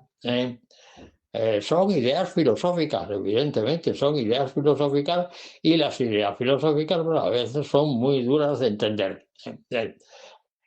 Nos quedaba en la definición de cultura que dimos por Merlin Donald, pues vimos la cultura episódica, que la describimos muy bien. Luego la segunda, la cultura mimética, que era por señas y todo eso. y luego después la última, la tercera, era la cultura mítica. Y ahí fue donde nos quedamos, en la cultura mítica. ¿Qué significa cultura mítica? Pues es la cultura del mito, evidentemente, ¿no? De manera que entonces nos vamos a tener que enfrentar con una serie de mitos. Y vamos, una serie de mitos tampoco. Yo les voy a narrar un mito muy importante y que además posiblemente lo hayan oído ustedes contar ya. Un filósofo alemán llamado Martin Heidegger, no sé si lo habrán oído este nombre, Martin Heidegger, un filósofo alemán, muy buen filósofo, pero de una profundidad enorme. Es un contenido filosófico enormemente difícil y, claro, pues hay que echarle tiempo cuando se ponga uno a leer y a intentar comprender a este filósofo. Martin Heidegger, el único defecto que yo le encontré cuando le leí o intenté leerle fue que era nazi, pero era nazi del partido nazi, concretamente. De modo que era tremendo, en ese sentido. Pero bajo el punto de vista filosófico y todo eso, una persona pues ordenadamente predispuesta a dejar las cosas lo mejor claras posibles. Entonces, Martin Heidegger, en Martin Heidegger aparecen dos figuras. Ahora no se extrañen ustedes. El ser en, y la otra figura es el ser con. Y dirán ustedes, ¿qué es eso del ser en y el otro del ser con? Pues el ser en es el ser en un sitio determinado. Es el ser en la naturaleza. El ser en la naturaleza. Y del ser en la naturaleza surge un concepto que Heidegger le llama el Dasein. El Dasein. Y el Dasein es realmente el ser en. El Dasein, que significa, visto, el ser en o el ser ahí. El ser ahí puesto en cualquier sitio, en donde caiga. Por eso dice el ser en, sin decir en dónde ni en qué sitio, sino el ser en. Bueno, el ser en el mundo, evidentemente, ¿no? De manera que bajo este punto de vista tenemos aquí ya una especie de indeterminación, que en el ser en aparece la angustia de la soledad. La angustia de la soledad.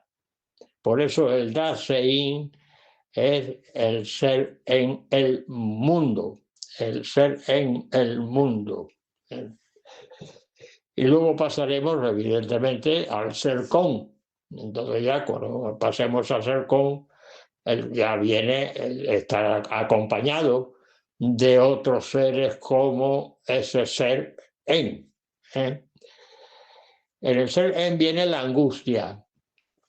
Y esto yo lo leí hace muchísimos años en un librito pequeñito, escrito precisamente por un sacerdote, me parece que era un jesuita, hablando de la angustia. Hablando de la angustia y la preocupación, el miedo.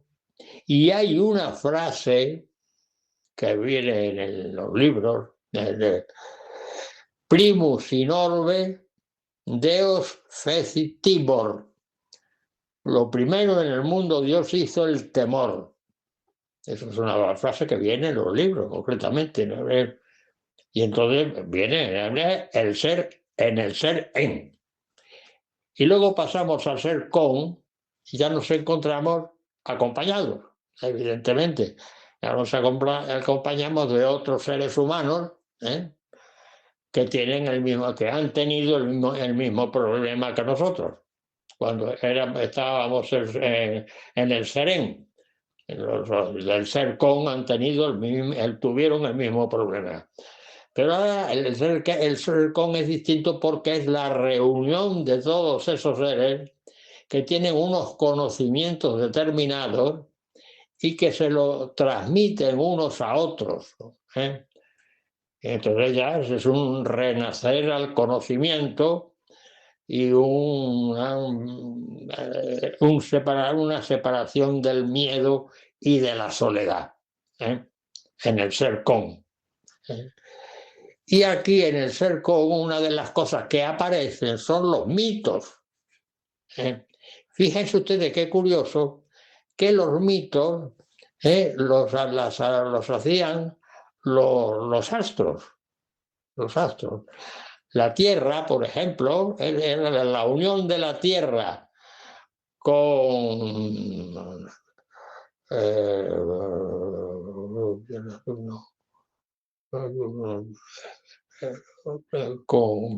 a ver si me acuerdo del nombre. Urano. La unión de la Tierra con Urano da lugar a un gigante, a un tremendo gigante. Y entonces ya aparecen los gigantes.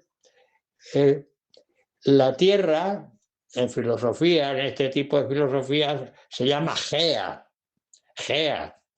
Y del nombre de Gea viene geografía, geometría, etcétera, etcétera, etcétera. La Tierra en filosofía le llaman Gea. Entonces, la unión de Gea con Saturno es lo que da lugar a... ahora viene también otro nombre, a un gigante, a uno de los gigantes, Prometeo. Da lugar a Prometeo, que es uno de los gigantes. Entonces, este Prometeo se dedica a robarle el fuego a Zeus, es decir, a los dioses, que eran los que tenían de todo, lo que tenían de todo eran los dioses. Le roban el fuego a Zeus para entregarle ese fuego a los hombres que no lo tenían, evidentemente. Pero cuando Zeus se entera que le han robado fuego, entonces le pone un castigo a Prometeo. Y el castigo que le pone es estar preso, estar atado, estar, en fin, sin movimiento, en las montañas del Cáucaso.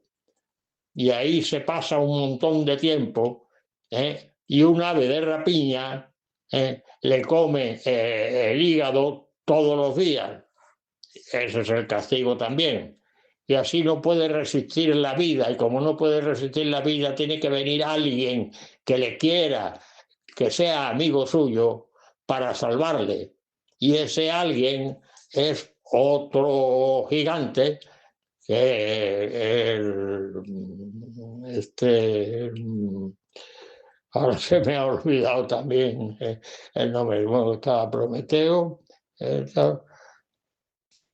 El nombre hay otro gigante que le salva de esa prisión, entonces le libera y todo queda libre. Esa es la historia mítica de esta tercera parte de lo que dijimos al principio. Y aquí termina todo este pasaje filosófico que hemos seguido durante varias semanas para que tengan ustedes en cuenta cómo se va renovando la filosofía a medida que pasa el tiempo. Hércules es el que salva a Prometeo. Y hasta aquí mi intervención de hoy, deseándoles a ustedes muy buenas noches y hasta la semana que viene, si Dios quiere. Ahora, el profesor Luis Felipe Verdeja presenta la sección de La Sociedad Científica es Católico, España, presentado otra entrega de la Biblia, Los Metales.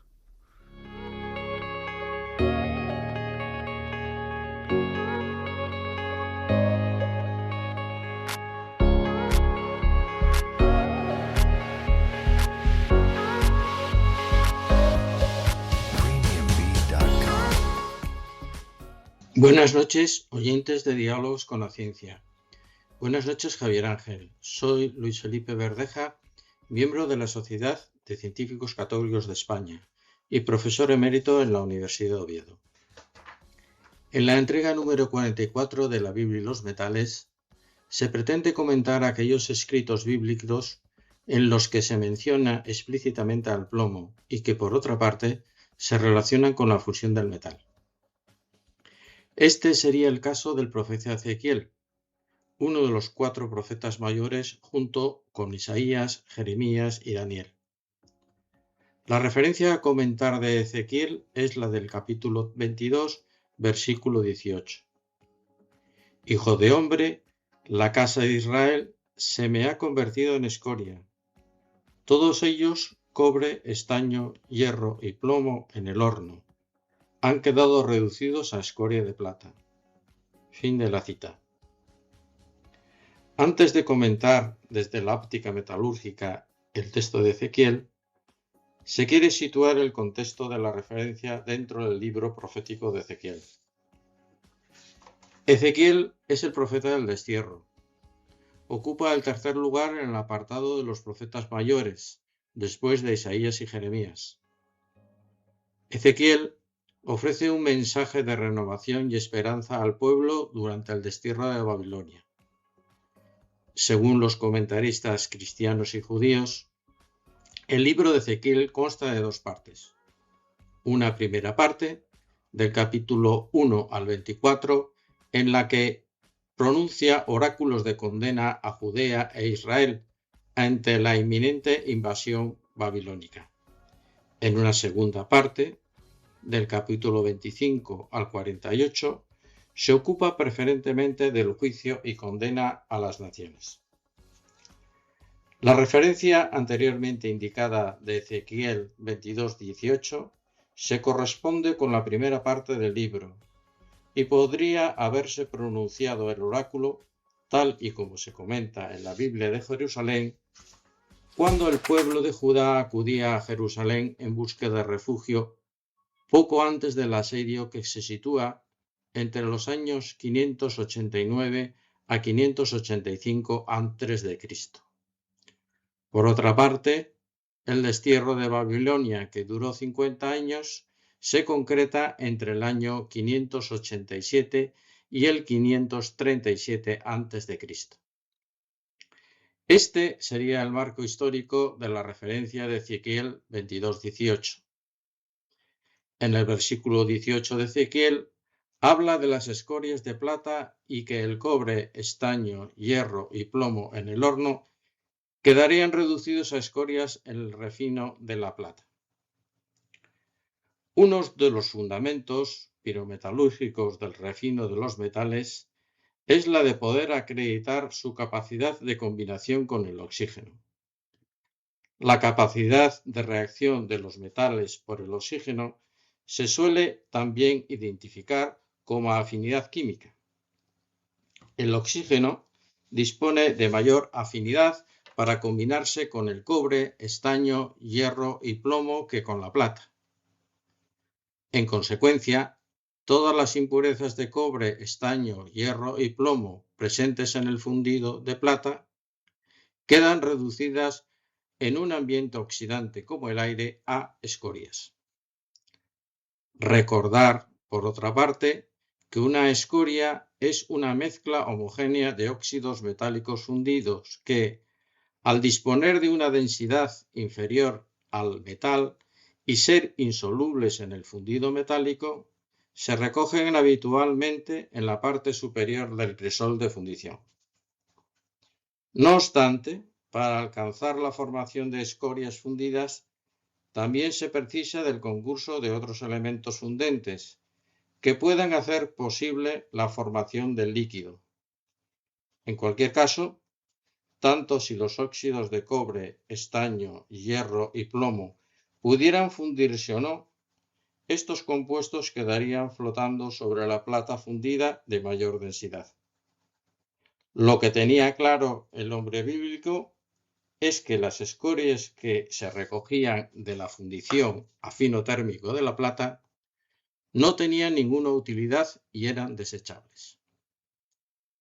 Es la imagen de condena de Ezequiel a los hijos de Israel y de Judá, que se han convertido en escoria de fundición por sus pecados e infidelidades. Han tenido que pasar más de 2000 años para que las escorias que se recogen consecuencia de la elaboración y afino de metales puedan ser recicladas y valorizadas. Hoy las escorias no pueden identificarse con la imagen que quería proyectar el profeta Ezequiel, si bien aún queda mucho camino por recorrer en este campo.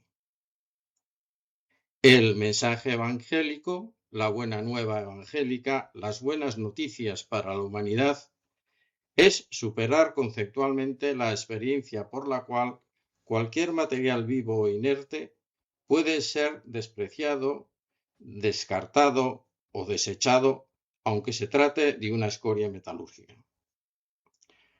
Como se indicaba anteriormente, han tenido que transcurrir 2000 años para que el mandato evangélico, que no se pierda nada, que todo tiene utilidad y valor, esté calando en la sociedad en forma de propuestas de reciclado, de economía circular o de ecología integral. Las referencias evangélicas relacionadas con estos conceptos podrían ser la de Mateo 18, 12, 14, hablando de la oveja perdida, o también de Juan 6, 12, cuando comenta la multiplicación de panes y peces, que, como bien conocen los oyentes de Diálogos con la Ciencia, se había tratado en las entregas 33 a 35. Muy buenas noches.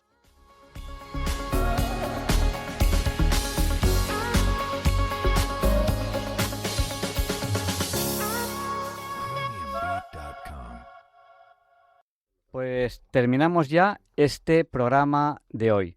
Último día, además, de julio, 31 de julio de 2026. La semana que viene, programa especial sobre eclipses. No se lo pierdan. El 12 de agosto tenemos eclipse en España. Piensen dónde lo van a ver. Vayan comprando las gafas para ver eclipse. Gafas de eclipse se llaman. Las pueden encontrar en internet. Cógense unas baratitas y total, el eclipse va a durar poco. Aunque tengan gafas de eclipse, no se las pongan y estén ahí media hora mirando el eclipse. Se mira un ratito, se deja descansar los ojos, se mira otro ratito, se deja descansar los ojos y así sucesivamente. No estén mirando el eclipse mucho rato, aunque tengan gafas de eclipse. Yo les animo a ir a un lugar donde el eclipse sea total, porque luego hay zonas de España donde el eclipse será parcial. Yo les animo a buscar en internet en lugares donde el eclipse sea total. Bueno, tengo que despedir aquí a mis amigos que me han acompañado hoy. Iván... Muchas gracias. Uy, a ver. Muchas gracias. Está flojito el micrófono. Héctor, que está aquí. Muchas gracias. Y Jonathan, que nos va a decir muchas gracias. Gracias por invitarnos. Que está un poco lejos del micrófono, pero bueno. Y Marcos, que a Marcos yo no le conocía, ahora ya le conozco, que es amigo vuestro. Sí. Pues nada, les pido a ustedes que no nos olviden en sus oraciones. Recen también por Iván, Héctor, Jonathan y Marcos, que viajan mucho, y para que les vaya todo muy bien. Y le pediremos a San Juan Pablo II que interceda por nosotros para que se nos libre del mal. Y a continuación, el Catecismo de la Iglesia Católica con Monseñor José Ignacio Munilla, que sé que les encanta, sé que les gusta mucho a ustedes. Hasta la semana que viene, si Dios quiere. No falten, programazo de eclipses. Se lo prometo, programazo, se lo prometo.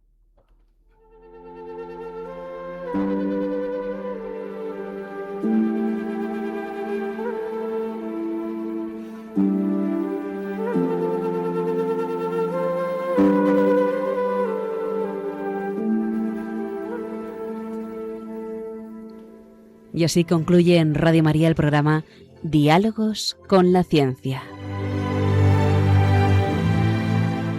dirigido por Javier Ángel Ramírez.